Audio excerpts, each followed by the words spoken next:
a news story that came out Friday that I'm pretty high on. the NCAA, the NCAA committee, an NCAA medical panel, has called for the removal of marijuana from the organization's banned drugs list. They are calling for more of a focus on PED testing. Now, before people get up in arms, this does not mean that marijuana is going to be legal in states. Like if you're in a state where marijuana is illegal, that you can still do it. On top of that, I'm still fine if coaches don't want their players smoking marijuana because it does decrease your production, and they want the best production from their players. However, I'm a pretty big fan of this ruling, Jaru. I think the NCAA should be focused on enforcing cheating, and who in their right mind thinks marijuana is cheating? I agree.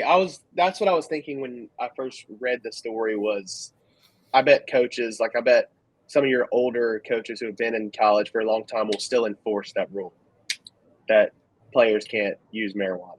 Now, I also agree that the NCAA does need to focus on cheating a lot more, and I'm not sure why in the first place that wasn't the foremost thing. Why were they worried about marijuana more than if a guy's using PEDs and potentially cheating and could end up hurting another player because it's just not fair.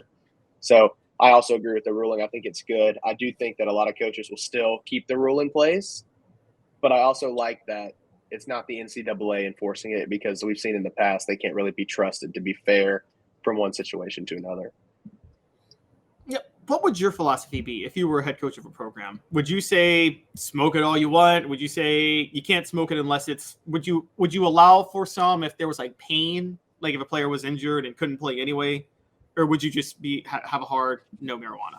I would say same rule as most states where like if it's medically needed, a player could. I also don't think I don't know the NCAA rule off the top of my head, but I know that they were not very lenient on the first offense no matter what. So I feel like as a head coach, I might cut some slack there. Like if it's a kid, it's the first time he's ever done it. But I think I would still stick with the rule where like, hey, unless it's medically needed, we don't need to be doing this. Just because, I mean, you see a lot of alcohol-induced crime and stuff like that from, Georgia players driving 110 miles an hour down the interstate.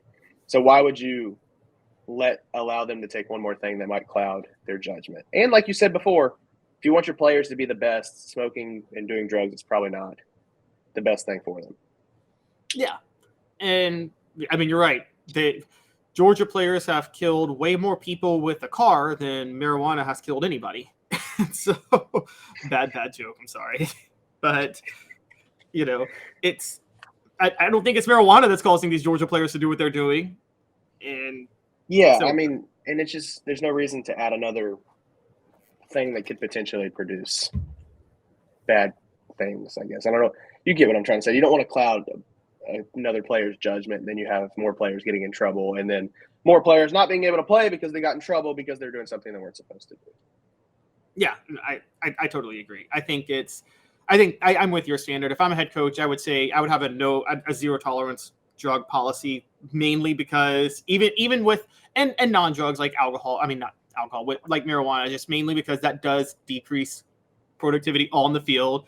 I'm not crazy. I mean, I don't think they can do this, but I try to put a limit on players drinking too, just because I love that alcohol as much as the next person. But when you're playing a sport, you want your body in like peak physical condition, and I'm trying to win. And just for that reason alone. But I would lax it for if you're a player who's hurt and you can get it, and it's medically suggested that this would help with the pain. All right, I could go with that. I think it's crazy that, so outdated that the NCAA's had this since 1986, I believe, where they were this rigid testing for marijuana. I mean, I know it was the 80s. It was the whole war on drugs, fear culture. But, it's at the same time, it's so ridiculous. And Rugged Top Tom brings up a joke that we could replace our beer barrel rivalry with Kentucky with a weed box. But Rugged Top Tom, that's kind of the funny thing about it. While the NCAA was cracking down on weed and marijuana and not around, Tennessee is rolling out a beer barrel for beating Kentucky and doing victory cigars when they're beating Alabama. So I'm like, okay, so weed's bad, but let's chug beer out of a barrel or light up cigars, which are also bad. I mean, the hypocrisy behind that was just shameful, honestly. I still don't understand why PEDs in sports would not be your main focus, especially during the time you talked about when they made the rule. I mean, Major League Baseball was going through a steroid epidemic, basically, where almost you couldn't suspend the people using steroids because everybody was doing it. So why would the NCAA not focus on that the most is baffling to me. Yeah, that was 86. That was right as this at the breakout of the steroid era with Canseco and McGuire and the Bash Brothers, which carried into the 90s and the summer of the Saved Baseball. And Barry Bonds getting mad because he was better than McGuire and Sosa and they were cheating. So he decided to cheat. And then, I mean, it was just really, really, really, it was just a ridiculous thing altogether. And I'm with you. It was so, you're right. They were so focused on weed. And not only did that happen, Charo, you were really young when, I mean, you weren't born through most of the steroid scandal in baseball, but you probably don't remember this, but the reason Congress took Canseco's book so seriously was because in the early 2000s, you had stories of high school kids dying because they felt pressure and started using steroids when they were in high school. And I mean, that is just so much more dangerous. And you're right. That's one that gives you an unfair advantage. So if someone's using steroids, well, then the person who's not cheating is at an unfair advantage. And to try to create the fairness advantage, they might have to do something that's harmful to their body long term. So totally with you. They always should have been focused on PEDs. The concept of focusing on marijuana was just a waste of time. I'm reading that the recommendation is a shifting toward a harm reduction philosophy for cannabis, similar to the approaches taken with alcohol. Yeah, I'm fine with that. I mean, so much more issues. You also brought it up that they weren't punishing people who were taking stuff to make them better, but they were punishing people who were probably doing drugs that would make them worse on the field. Yeah. So you're allowing kids who are getting probably way too big, way too strong, and possibly hurting other players, and letting the ones who are just harming their play because they wanted to do drugs or anything like that. And the NCAA, every day I learn something new, and it's just like, that makes absolutely no sense. Yeah. Well, the NCAA as an existing organization, was for those it was formed in 1907 because there needed to be a regulatory body to make football safe. Teddy Roosevelt, a great president, was behind it because they were trying to save the sport of football. But once college athletics became the big business that it is, there was no way the NCAA could exist in a competent way, and it's only gotten more and more embarrassing. And look, I don't want to pick on the NCAA here because this was American society in general. When you see so many different American organizations and agencies being this way, I mean, the NFL, I think they still drug test for weed, and it's just stupid and a waste of time. I mean, the fact that Ricky Williams had to retire when he was a heck of a running back at his all-time peak because he wanted to smoke weed, the fact that he had to make that decision, heck, if the dude's performing on the field, who cares? I mean, that's up to the Dolphins organization at that point. Yeah, and I mean, I don't understand, especially in the NFL, why that wouldn't be organizations, because you're signing contracts with a team that clearly say the rules of why that contract would be voided. So in the NCAA, I get it to an extent, but the NFL at least should let their organizations, because it is a business. I mean, you have general managers running teams, and then I don't know, everything is behind the curve. You usually see with like organizations like the NCAA, and that's why you have coaches and administrators going to Congress to get NIL help and not to the NCAA. Right, exactly. And you have, and it's so hilarious to me that the NCAA and the NFL, these money makers, when they sign these TV deals, and all you see are alcohol advertisements all over. and sports gambling advertisements.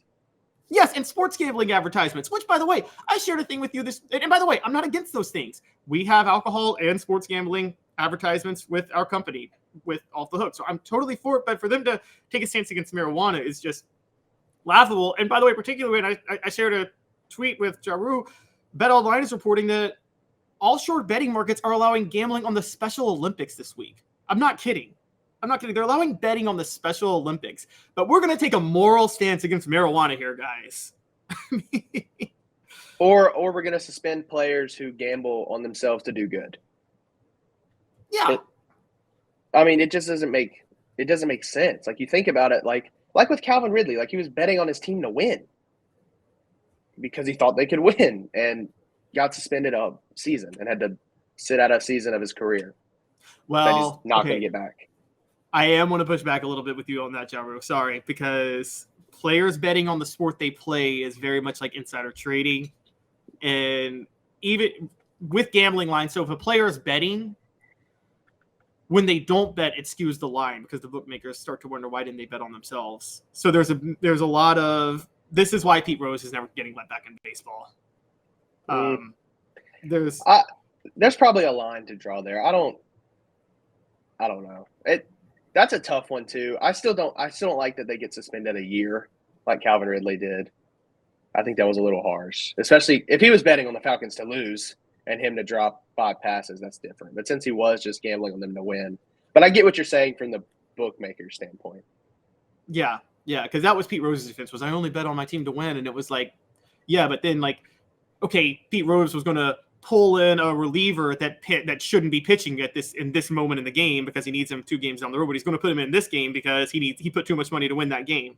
You see what I mean? So that's kind of, that makes sense. Yeah. Speaking of all that, portions of the program brought to you by Zen Sports, peer-to-peer gambling, and Zen Sports is the sports gambling book of the future. It's going across Tennessee. We are really excited with our partnership with them. We are going to have peer-to-peer gambling soon. We are going to start setting odds for you guys. So you guys can bet against us. We can bet against you. Jaru is going to be the one setting our lines, it sounds like, because Jaru is the best at setting the lines.